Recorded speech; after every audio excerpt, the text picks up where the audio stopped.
नमस्कार, आप देख रहे हैं न्यूज़ फर्स्ट 21। मैं हूं आपके साथ ललिता चक्रधारी।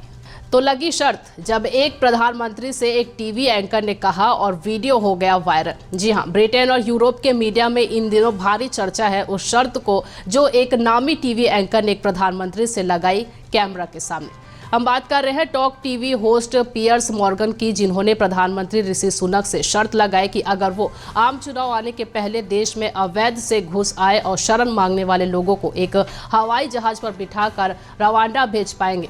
ये शर्त लगी कैमरा के सामने और चलते साक्षात्कार के दौरान टीवी एंकर ने हाथ आगे बढ़ाया और पीएम सुनक ने अवॉइड करते करते भी अपना हाथ उस पर दे मारा, यानी शर्त स्वीकार कर लिया।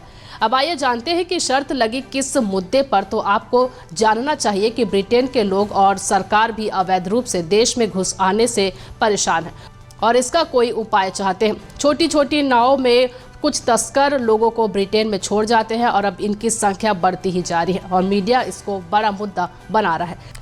कोई एक साल में 7 लाख तक लोगों का घुसपैठ हो जा रही है, जबकि सरकार दावा कर रही है कि वो इसको कैसे ही 2.5 लाख तक लाने की कोशिश करेगी। अब ये मामला इतना बढ़ गया है कि ऋषि सुनक की सरकार ने एक प्लान देश के सामने रखा। इस प्लान के तहत 2022 की 1 जनवरी के बाद से जितने भी लोग अवैध रूप से देश में दाखिल होंगे उन सब को रवांडा नाम के मध्य पूर्वी अफ्रीकी देश में भेजा जा सकता है। हालांकि ये प्लान 2022 में ही शुरू होना था, पर मामला कोर्ट कचहरी में फंस गया है। लेकिन सुनक सरकार का दावा है कि प्लान अभी भी लागू किया ही जाएगा। चूंकि ब्रिटेन में आम चुनाव 2024 के आखिर में होने हैं, तो सरकार के पास जनता को इस प्लान की कामयाबी दिखाने के लिए बहुत कम समय बचा है। इसलिए इस टीवी एंकर ने कैमरा के सामने देश के सबसे अमीर प्रधानमंत्री ऋषि सुनक से 1000 पाउंड की शर्त लगाई कि क्या वो घुसपैठियों को चुनाव के पहले हवाई जहाज पर बैठाकर रवांडा देश तक पहुंचा पाएंगे। आपको क्या लगता है, कमेंट करके जरूर बताइए।